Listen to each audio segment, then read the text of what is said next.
Good morning class. कल हमने पढ़ा था सॉफ्टवेयर क्राइसिस। आई होप सबको समझ आए होंगे कि क्यों हमारा सॉफ्टवेयर फेल हो जाता है। तो उन सभी प्रॉब्लम्स को सॉर्ट आउट करने के लिए ही हम सॉफ्टवेयर इंजीनियरिंग को इंट्रोड्यूस किया है और उसके अकॉर्डिंग ही हम अपने सॉफ्टवेयर को डेवलप करते हैं। उसके अंदर बहुत सारे डॉक्यूमेंटेशंस होती हैं, बहुत सारे रूल्स होते हैं, प्रोसीजर्स होते हैं, जिसमें ये सब ध्यान रखा जाता है कि हमारा जो सॉफ्टवेयर प्रोडक्ट हम बना रहे हैं उसमें क्राइसिस ना आए, वो फेल ना हो। तो बहुत सारी डेफिनेशंस हो सकती हैं सॉफ्टवेयर इंजीनियरिंग की, कुछ यहाँ पे दी हुई हैं। तो फर्स्ट हमारी देखो, software engineering is the establishment and use of sound engineering principles in order to obtain economically software that is reliable and work efficiently in real machines. Software engineering को बनाया ही किस लिए गया था कि उन प्रिंसिपल्स को फॉलो किया जाए, जिससे कि एक सॉफ्टवेयर को जब हम डेवलप करें तो वो इकोनॉमिकली हमारा रिलायबल हो और जिस भी मशीन के ऊपर हम उसे यूज़ करना चाहते हैं उस पर वो एफिशिएंटली वर्क करे।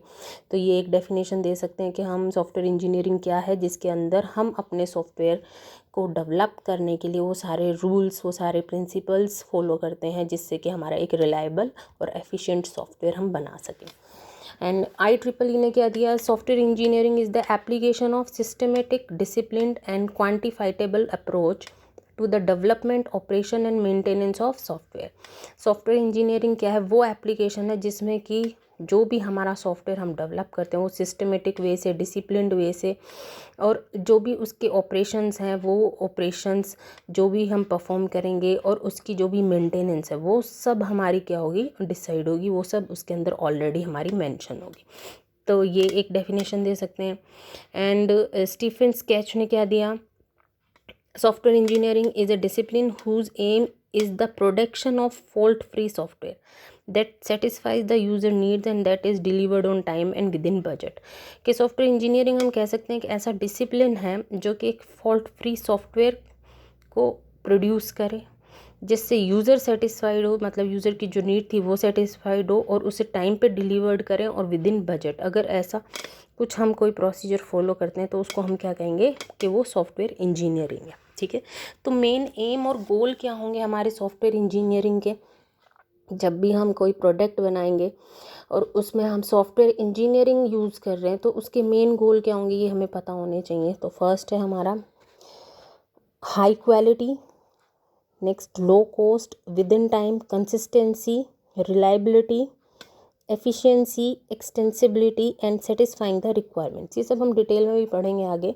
लेकिन देखो, जब भी हम कोई सॉफ्टवेयर बनाते हैं तो हमारा सॉफ्टवेयर क्या होना चाहिए, हाई क्वालिटी। हाई क्वालिटी का मतलब है जिस यूज़र जिस पर्पज़ के लिए उसको बनवाना चाह रहा है वो टेक्नोलॉजी हमारी क्या होनी चाहिए, एकदम हाई क्वालिटी होनी चाहिए, सो दैट कि वो उसकी नीड को कंप्लीट कर सके। अब हाई क्वालिटी हो तो इसका मतलब ये नहीं कि उसकी कॉस्ट इंक्रीज़ हो जाए, वो यूज़र फ्रेंडली भी होना चाहिए ना, तो इसलिए उसकी कॉस्ट क्या होनी चाहिए, लो, सो दैट कि अफोर्ड कर सके कस्टमर उसको।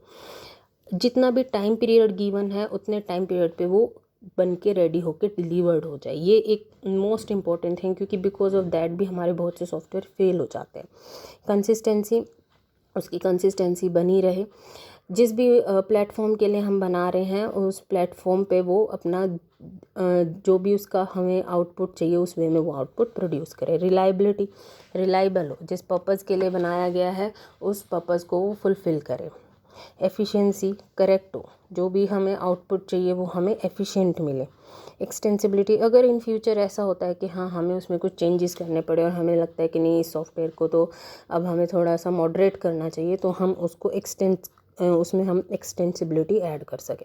सेटिस्फाइंग द रिक्वायरमेंट, तो मेन थिंग क्या है हमारी कि जो रिक्वायरमेंट है यूज़र की उसको वो क्या करे, सेटिस्फाई करे। तो ये गोल्स हमें ध्यान रखने होते हैं जब भी हम सॉफ्टवेयर इंजीनियरिंग में कोई भी प्रोडक्ट को, किसी भी सॉफ्टवेयर को डिज़ाइन करते हैं। तो ठीक है, तो नेक्स्ट है हमारा एलिमेंट्स ऑफ सॉफ्टवेयर इंजीनियरिंग। कुछ एलिमेंट्स हैं जो हमारे सॉफ्टवेयर इंजीनियरिंग में हमें नीड होती है, जिनकी कौन कौन से एलिमेंट्स है। फर्स्ट तो होगा मेथड, कि जब भी आप कोई भी procedure, a method is a procedure for producing some result, के हम जब भी कोई सॉफ्टवेयर बनाएंगे तो हमें उसमें क्या करना है, ऐसे मेथड को यूज़ करना है कि जिसको यूज़ करके हम हमारा जो भी प्रोडक्शन करना चाहते हैं थ्रू दैट सॉफ्टवेयर वो हमारा क्या हो, प्रोड्यूस हो, हमें वहाँ पे कोई ना कोई जो आउटपुट चाहिए वो आउटपुट मिले। तो दैट इज़ हमारा मेथड, कौन सा मेथड हम यूज़ करते हैं। Next is procedures. A procedure is the combination of tools and और methods to produce a particular product. For example algorithm. अब ऐसे नहीं है कि कहीं पे भी कोई भी हमने प्रोग्राम लिख दिया, उसको कहीं पे भी लिंक कर दिया, नहीं, हमें एक प्रॉपर प्रोसीजर को फॉलो करना पड़ेगा। तो वो प्रोसीजर हमारा क्या होता है, कॉम्बिनेशन होता है टूल्स का और मेथड्स का। तो हम एल्गोरिथम्स बनाते हैं, वो एल्गोरिथम का मतलब ही क्या होता है कि उसमें ये एक्सप्लेन होता है कि स्टेप बाय स्टेप क्या प्रोसीजर हमें फॉलो करना है फॉर हमारी प्रोग्रामिंग के लिए, ठीक है। तो हमें सॉफ्टवेयर में अगर कोडिंग लिखनी है, हमें कोड बनाना है, तो हमें उसमें एक प्रोसीजर को फॉलो करना ही पड़ेगा। टूल्स क्या होगा, जो भी हमारी एक्यूरेसी है, एफिशिएंसी है, प्रोडक्टिविटी है, क्वालिटी है, वो टूल्स क्या करते हैं, उसको इंक्रीज़ करते हैं कि हम जिस भी सॉफ्टवेयर को बना रहे हैं उसके लिए हम कौन सा टूल यूज़ कर रहे हैं। तो ये बहुत इंपॉर्टेंट है कि कौन सा टूल यूज़ करते हैं।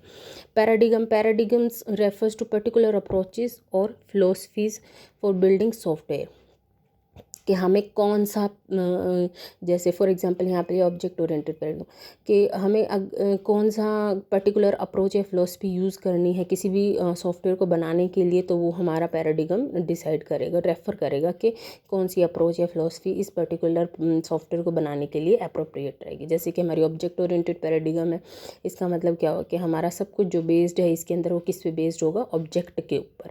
तो ये हमारी ऑब्जेक्ट ओरिएंटेड।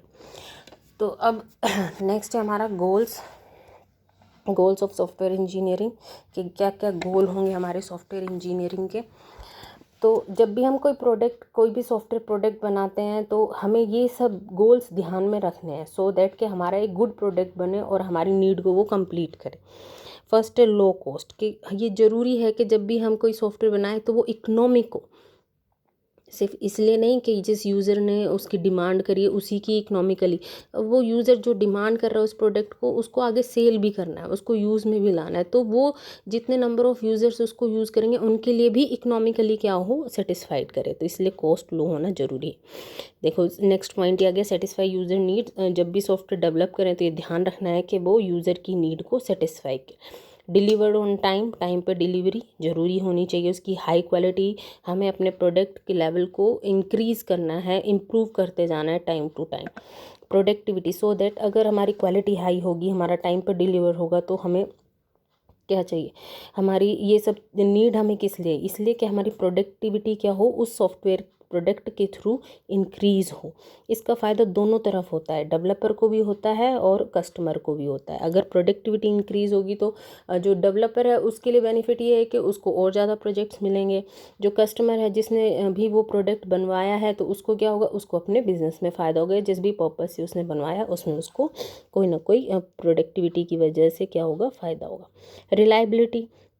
रिलायबिलिटी का मतलब कि रिलायबल हो, ऐसा ना हो कि कहीं पे तो चल रहा है और कहीं पे नहीं चल रहा है। जहाँ पे भी यूज़र की रिक्वायरमेंट है, चाहे वो किसी भी प्लेटफॉर्म को यूज़ करे, अगर वो सॉफ्टवेयर को यूज़ कर रहा है तो वो उसको वहाँ पे इजीली यूज़ कर पाए, उस कोई रिस्ट्रिक्शंस ना हो उसकी कि इस प्लेटफॉर्म पे तो यूज़ हो सकता है लेकिन इस कंडीशन में तो यूज़ हो सकता है, दूसरी कंडीशन में यूज़ नहीं हो सकता। ये वाली प्रॉब्लम नहीं होनी चाहिए। तो रिलायबल होना चाहिए। एफिशिएंसी, के जो भी मेथड हम यूज़ कर रहे हैं, जो भी हमने प्रोडक्ट बनाया है वो क्या हो, एफिशिएंट हो। Response time and memory requirement should be minimum and throughput should be high, कि उसका रिस्पॉन्स टाइम और मेमोरी रिक्वायरमेंट तो क्या होनी चाहिए, कम, कि फटाफट से वो रिस्पॉन्स करे और मेमोरी कम से कम यूज़ करे, लेकिन उसका जो थ्रूपुट है वो क्या होना चाहिए, हाई, के ज़्यादा से ज़्यादा हम उसको क्या कर सकें, यूज़ कर सकें।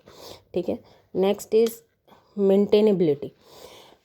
मैंने बताया था पीछे भी कि हमारी मेंटेनेंस, जितना भी हमारा प्रोजेक्ट का एस्टिमेशन होता है उसका 30 to 40% मेंटेनेंस में जाता है। ठीक है। तो ये ज़रूरी भी है मेंटेन करना time to time, so that कि उसमें कोई एरर ना आए।